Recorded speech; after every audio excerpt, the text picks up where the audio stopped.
So welcome back to the 4-player chess journey, the learning journey, where we're just taking you through what a beginner should know at the start of learning to play 4-player chess. Like I said, hopefully you've watched the opening video. This is going to be the 4-player in the middle game video, just to get you a bit more understanding. Hopefully you've got yourself through the openings nice and solid every single time.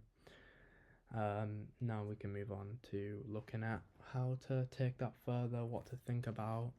So yeah, let's just jump into it. So the things to consider when making a move: say how safe your king is, getting material, who's attacking you, who do you want out of the game, who do you want in the game, who's vulnerable, who's winning, can you get a queen on the board, several other things like positional play.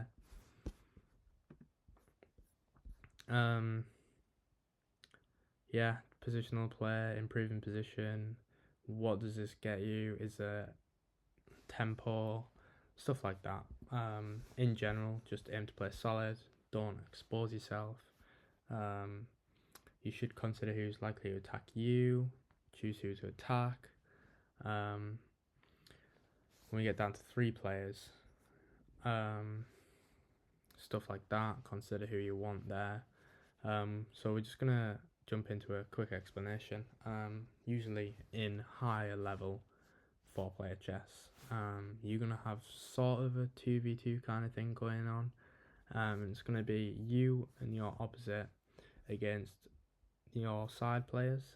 So obviously that's red and yellow against blue and green. Usually, but obviously at a lower level, this doesn't really happen as much because people don't really know that that's what you should be doing. But it is really natural to attack your side players, just because you can literally attack them in the first move by opening up your queen towards their king or bishop towards their king.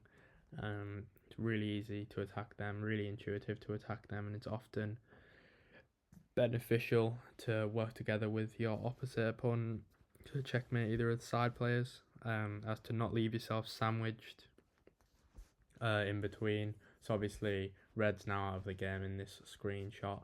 Yellow's gonna have a tough time making queens because he's got blue on his right to just push and stop him with his knights and his pawns and stuff like that. And then he's got green on his left who's gonna stop him with his pawns and his knights. And his smaller pieces can really aid you. It can really aid you to get a queen, but obviously smaller pieces can't really stop a queen. Can really easily stop a queen as well. Just because you don't really want to put your queen in front of someone's pawn because you can really easily boot it. Whereas if your knight's in front of someone's pawn and it's protected knight, you don't even have to move it. Just like in principle. So for that reason, you really want your opposite to still be in the game when you get down to 3 players, and you don't want one of the side players. You want one of them out. Doesn't really matter which one, left or right. Like I said, do not allow your opposite opponent to be checkmated. It's really easy for me to get a queen on this side as blue doesn't even have a pawn stopping me, and all pawns on this side of the board for me, now that red's out, they're all passed pawns because no pawn can stand in the way, whereas yellow's pawns, even this one, can be stopped by this pawn getting to here. Said it's also easier to attack the players on your side because your knight can jump in, your bishop's closer. To get my bishop to aim at blue, it would have to make 1, 2 moves, whereas side it's obviously just 1, or I can literally just move this knight and this bishop's already pointing at yellow. Obviously the fact that it is beneficial to get either of your side players out, that's known by every other player. So the side players are also going to look to checkmate you as well at the same time, which kind of leans further into a 2v2 kind of situation, which it kind of does become at a high level at the start, which is kind of sad because it is unfortunate that you can literally play the game 100% perfectly and still lose at a high enough level if your opposite opponent just decides to go AWOL and start attacking you, or is just really bad, and the other two players, your side two players, are proficient enough to capitalize on this, either by, if your opposite opponent's too passive, they might be able to get a checkmate off on you really easily, stuff like that. So other things to consider, tempo. If anyone checks anyone, not only is green getting a free tempo on yellow, the other two players get a free tempo on yellow. So for example, if green attacks yellow king, like in this screenshot, red could take anything of yellows, and blue could take anything of yellows. Obviously, it wouldn't be a good idea for red to take anything of yellows because they kind of have to work together at this point in time. But let's say, for example, that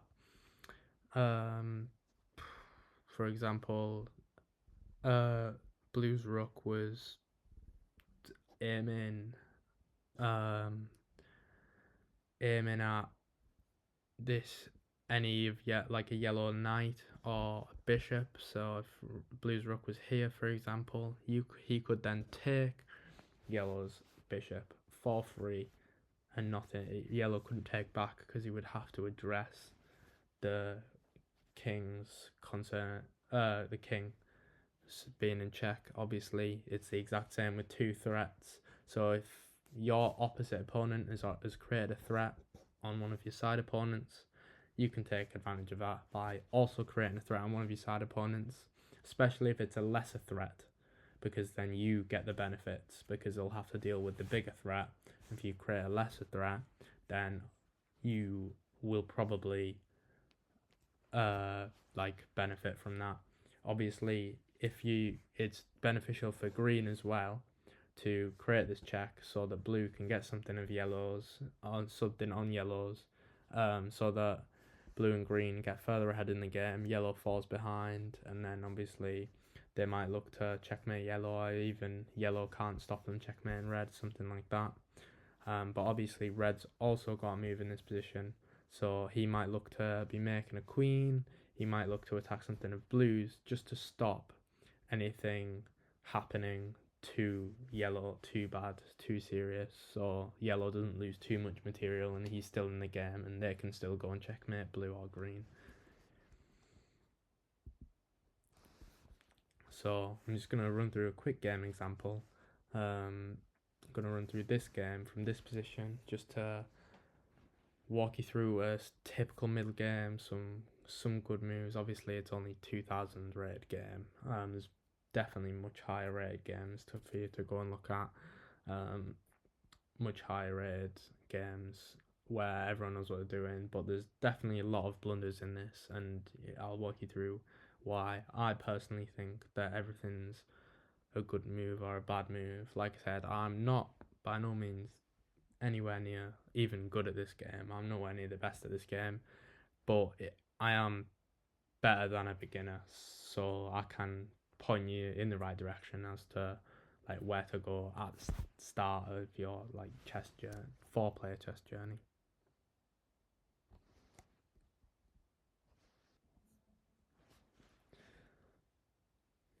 Right, so obviously in this position, yellow's just played. It's now green's turn. Yellow has just played knight here after the bishop, protected by red's bishop. So it's not necessarily beneficial for green to take, just because of you are going to lose your rook for a knight, which is not a beneficial trade if you didn't know that. Obviously this pressures bit, but you can't take because that opens up yellow's bishop on your position. All the other kings are relatively safe. Yellow's king is safe in the middle of the board. Red's king is safe, gathered by this nice defensive formation. Blue's king is safe. Green's king's slightly less safe, just judging by the knight being able to put green in check, protected by the bishop, but obviously it's not fully detrimental, definitely not by any stretch of the imagination. So obviously you need to address the check, and you either move here or take. and obviously green chose to take in this position. Obviously red just takes back. Blue looking to promote a queen, but as there's tension on the board and he gets free moves because people are attacking each other. Yellow opens up the bishop to come here and castle, just to get the king safe out of the middle of the board, because potentially he might be looking to open it up. Green captures just to open the bishops up to seeing each other.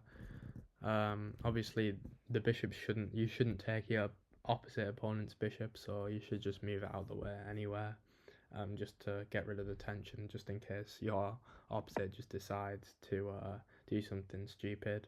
Especially at lower levels, do that. At a high level, I wouldn't leave it there, but you wouldn't be taken if you were to leave it there. Sometimes, depends on the situation, obviously. Blue just queens naturally. That's what he's been clearly planning to do the entire time. Yellow pushes so that green can't push out of the way and open up this onto his king, so he can safely get castled in time.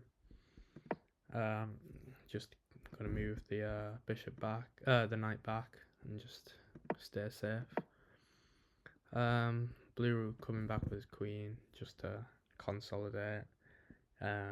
You obviously don't want your queen to be a target in the middle of the board sometimes, and sometimes it's good for activity for your queen to be, but when you've got two queens, it's usually best to keep it out, to be fair. But that's his idea. Just a bit of shuffling around. Blue might be looking to promote a second queen. But obviously, with this pawn being pushed, he's opened up this diagonal, which is now free knight as it's batteried with the bishop. Yellow plays in here, just looking to come after this maybe if this bishop were to move. Not really that much of a threat right now, but definitely hinders green.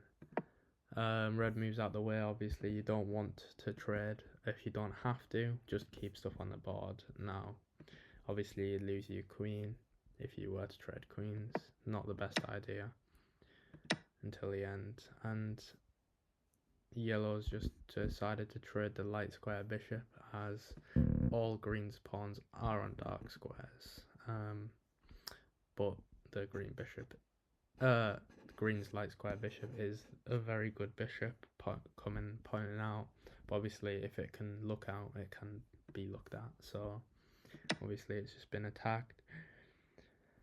Blue just capturing a free pawn, hanging by red just capturing a free pawn, hanging by blue. Yellow recaptures, and then green just decides, you know what, I'm going to get my king to safety out of the middle of the board, as he's lost his main defender in the light square bishop. Now all these light squares are quite weak, and obviously this queen might be coming in soon, and you just want to get your king out of the way. Red takes this knight, which is definitely not a good trade. There's numerous ways to take it, and blue is not looking for tempo on anyone. There was no reason to do that, really. Definitely a very bad move. But trading his light square bishop off for blue's light square bishop might have been a good idea, because obviously his pawns are on dark squares. Just looking to boot the rook with this next move. Now these bishops see each other. Obviously, probably a good idea for blue to attack yellow's bishop, because again his pawns are on light squares. His pawn is being attacked as well. And he just decides to just capture, which is not necessarily a bad move, especially if you're going to follow up with some sort of attack. Maybe this comes here and comes across. Just aim. It's really difficult to actually stop this battery now that he's opened up his pawns and can't block with the pawn here. His pawn's gone 2 squares forwards. Obviously it's now a hook being used. Obviously that was needed at the start of the game potentially to block this diagonal towards his king, but he also played there, kept this in for later. Also, as well, he should not have just castled, committed to kingside before even getting rid of waiting to see what blue would like to do on this side of the board. Definitely not. See, king recaptures. Red's now free to make another queen. But see if blue will want to trade it. But obviously, that's not a really good trade unless obviously multiple queens are staring at them. Blue just decides, you know what, I'm gonna go for this idea of checking, maybe bring this queen over, but obviously needed to get this queen out of the line of fire because this is worth 9 points, this is worth 1. Red just makes a king move out the way. Right, so obviously green just shuffles his king over to the corner because this, you want it off this diagonal, you want it away from this open line. Blue just recapturing the bishop. Red just recapturing blue's bishop. Blue pushing to attack the rook. Potentially opens up this pawn, which is not great. As obviously he's just checkmated if that goes. Yeah, and he's decided to push this pawn, which leaves this diagonal and this diagonal completely open towards his king, which is permanently weakened. He'll have to rectify that definitely at some point, in some way, take control of this diagonal, especially because both of his bishops have been traded off. That's something you don't really want to let happen. Obviously, blue's a weaker player in this game than some of the other players. Red's decided to skewer blue's queens. Obviously, that means he's lost a queen for a bishop.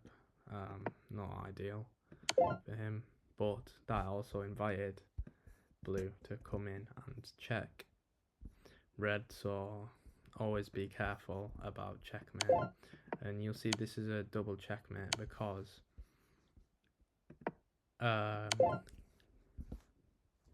blue attacks the king and this blue queen is defended by this blue queen. So that's one check.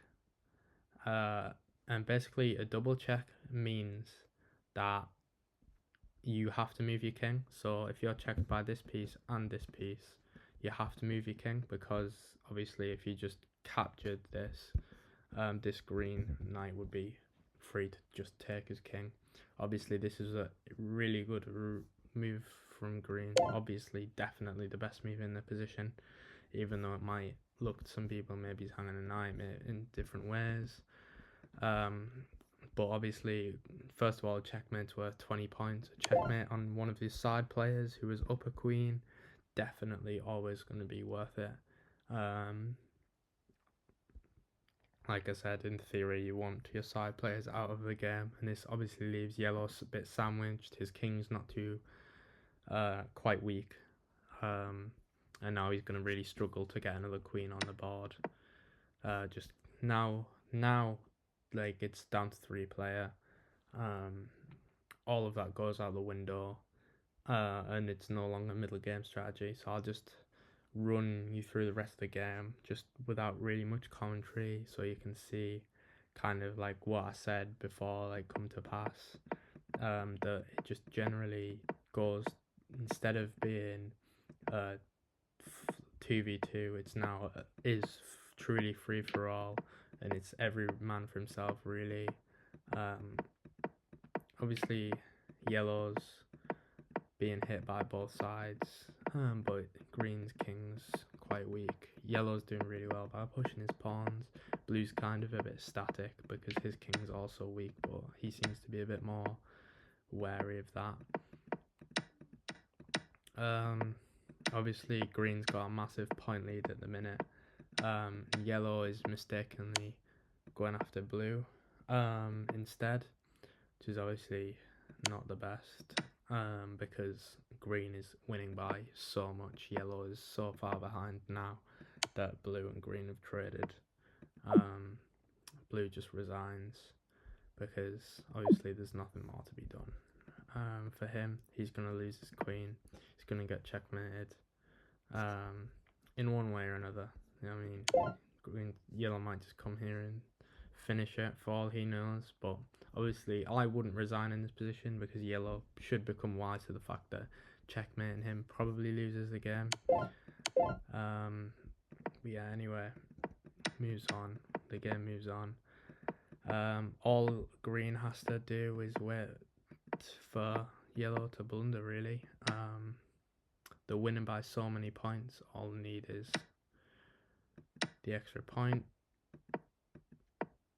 and they get it when yellow stupidly hangs his queen here after building up all this pressure on his king. He probably was looking to attack this knight, potentially, with this logic, but no, it's definitely not meant to be. Not yellow's day after laying. Actually, it wasn't yellow's fault. His opposite got checkmated, but now, since the gap is so big, green just claims the win, which is obviously something that's quite controversial. Not many people like, but it is a part of the game, and it does make sense considering the fact that green is so far ahead now. Alright, so that is the game done.